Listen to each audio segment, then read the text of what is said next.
Whether you enjoyed it for what it was or are rational, it's pretty much impossible not to notice that the Veilguard just doesn't feel like a Dragon Age game. From the writing to wenches, it's clear that BioWare's new blockbuster flop isn't just a worse version of previous Dragon Age games, but a title driven by a distinctly different idea of what Dragon Age is. One that is in direct conflict with the core identity of the series. And I believe it's this identity crisis that is at the center of the Veilguard's inability to appeal to both old fans and new audiences. And by unwrapping this crisis, we can not only discover why the only veil the game guarded was that separating BioWare and quality, but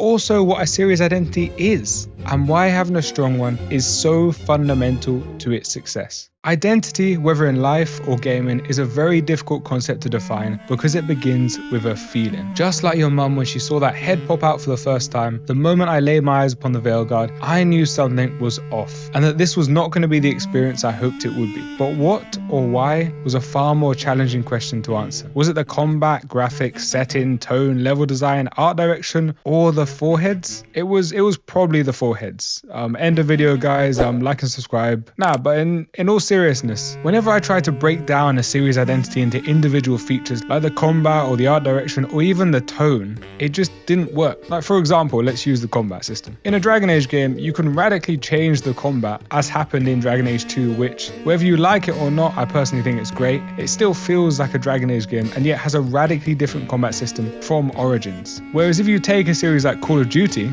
change their combat system from first to third person or add a pause feature, and your new Call of Duty game will feel like it came from a completely different franchise. So if the core features that define a series identity can change so heavily from game to game, is it even possible to come up with a universal definition? Well, after a bit of reflection, I realized, yes, you can. You see, if you view identity in an equally broad sense, not as a set of features, but as an artistic aspiration, the unique vision that the creators were trying to fulfill when they came up with the concept for the franchise in the first place, then you can begin to understand how, for example, the art style, the graphics, the combat can change from entry to entry, and yet a series can still feel cohesive. A great example would be the Final Fantasy series. In that case, the entire identity of the franchise is in a way defined by change. And this is where the Veilguard went really wrong. The new team at BioWare simply weren't interested in following the brief set out by the series creators. As Corinne Bush, the co-director of the Veilguard, puts it, according to her, Dragon Age is a franchise that fundamentally has always been about this really authentic team of companions that come together to take on insurmountable challenges. It's about people. It touches on some pretty deep themes as well. Injustices, the burdens of leadership. It really is about establishing this sense of found family to take on these challenges that lay ahead. Now, maybe I'm wrong, but after years spent in the Dragon Age community, I feel confident enough to say that you'd be hard-pressed to find a fan who would describe the main theme of the series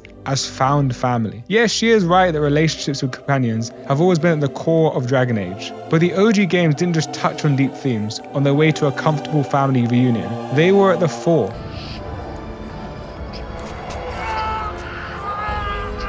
And a serious cause of something the Veilguard completely lacks: conflict and tension.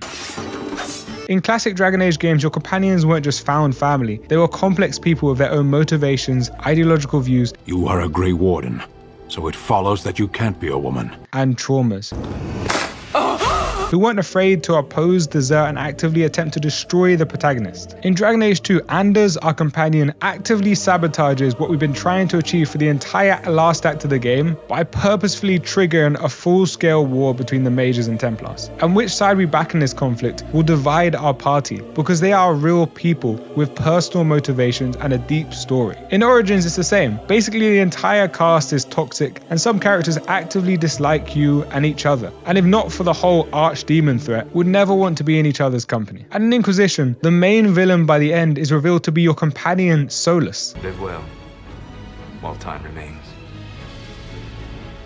So the idea that the series is about finding a family relationship with a quirky cast of characters is clearly absurd. But now we've established what we mean by an identity, and why the Veilguard is a great example of an entry that diverges from the original creative vision of the franchise they're supposed to be a part of. An altogether more complicated question remains: why does this even matter? Isn't it more creative to constantly come up with new ideas than to stick to a vision that was conjured up 15 years prior? Well, no. And weirdly enough, I think the Canadian abomination known as the pineapple pizza is a weirdly perfect analogy for why. Go into the history of Italian pizza, whether in Naples or Sicily, and you won't find Hawaiian for a reason. The flavor of the original pizza was fine-tuned to balance the different textures of locally sourced products, and this certainly doesn't apply to a pineapple. Its distinct flavor isn't just an add-on to the main course, but something that fundamentally alters the original balance created by the OG recipe, and creates an end product that neither has the juicy sweetness of the pineapple nor savory delight of the classic Italian pizza. And while some may enjoy this chaotic new dish, it's difficult to imagine it surpassing the original because of this balance. And any new entry in a franchise that completely abandons the OG creator's vision, like the Veilguard, is kind of similar. You see, just like a pineapple on its own, the new concept for the Veilguard wasn't inherently bad. You could really see a kind of Marvel-style narrative where a band of likable heroes take on a greater foe, with epic cinematic action sequences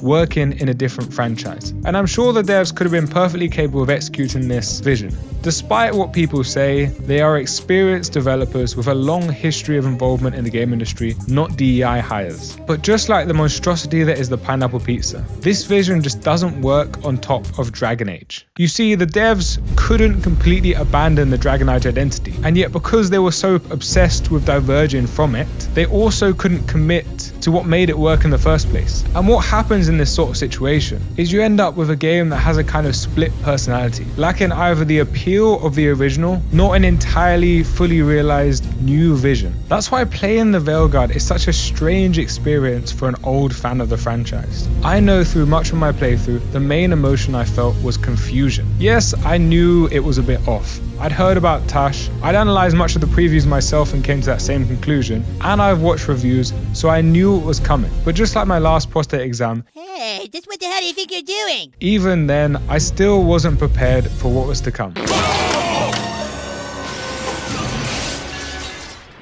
One moment you see a man choked by big tentacles in a dark gothic setting with blood rituals. Next moment you're in a therapy session for gender curious foreheads, or looking for books with a goofy treasure hunter. And so your mind never really knows where to go. Is this a goofy fun adventure? Well, it's not really fun, is it? They're still holding it, sorry. And the plot involves a lot of dark stuff. Well, I guess then it must be a dark fantasy. But it's also not really dark. Every bad guy is one-dimensional, and enemies look like what happens when you give a 2-year-old bright-colored Play-Doh. So it's hard to enter that immersive state where you're hooked to this imaginary world. A great example of this split personality is the Crows plotline. In Origins, the Antivan Crows were set up to be a brutal, bloodthirsty, and amoral operation of assassins, as you'd expect from a band of people that kill for a living. But because the devs felt like this version just didn't work with the themes of bad versus good guys they were trying to convey in the Veilguard, or just didn't really know about them, as this clip seems to indicate. All right, next up we have Seb. Daddy issues. I'm gonna be honest, I don't even remember him. I don't remember much about him. I don't remember. This guild of assassins was transformed into a mere caricature of the original. Despite being bloodthirsty killers, the Crows in the Veilguard are presented as generic good guys. The Crows rule Antiva, and Treviso will be free. Who just want to protect their city through stabbings. Which, as a Londoner, I know doesn't work. And the only bad guy in the whole organization, the main villain of Lucanus's plotline, is just a generic power-hungry evildoer, who isn't like that because, you know, he's part of a deeply problematic organization, but because he's insecure and just a one-dimensional muhahaha evil bad guy. But unlike most muhaha evil bad guys, he doesn't have any sort of style or fashion or dodgy catchphrase or over-the-top campness that could have made made him still interesting. Because they were still tied down to a source material that had clearly established the Crows as a serious faction, and so couldn't go fully all out. And every faction in the Veilguard fits this pattern. They're full of boring and uncomplicated good guys with goofy but not goofy enough costumes, undermined by uncomplicated evil bad guys in even less interesting costumes who are so focused on acquiring power they forgot to find a personality. And it's our task to root out the bad guys so the good guys can take charge. There's no real question of what are the good guys going to do when they take power? How does society produce such people? How do institutions work? What are the motivations of the bad and the good guys? It's quite simply, these guys like power, these guys fight for people rather than power, and that's why they're good. It doesn't matter if they're assassins or thieves, it's all completely one-dimensional. And fundamentally this all stems not from wokeness, not from DEI, not even from incompetence or laziness, but simply Veilguard's confused identity. And so the moral of the story is, don't try to perfect perfection. Have faith in the original vision that worked in the first place and cut your ego down a few notches instead of the cup sizes. Like and subscribe if you enjoyed the video, and let me know in the comments if you think I missed anything.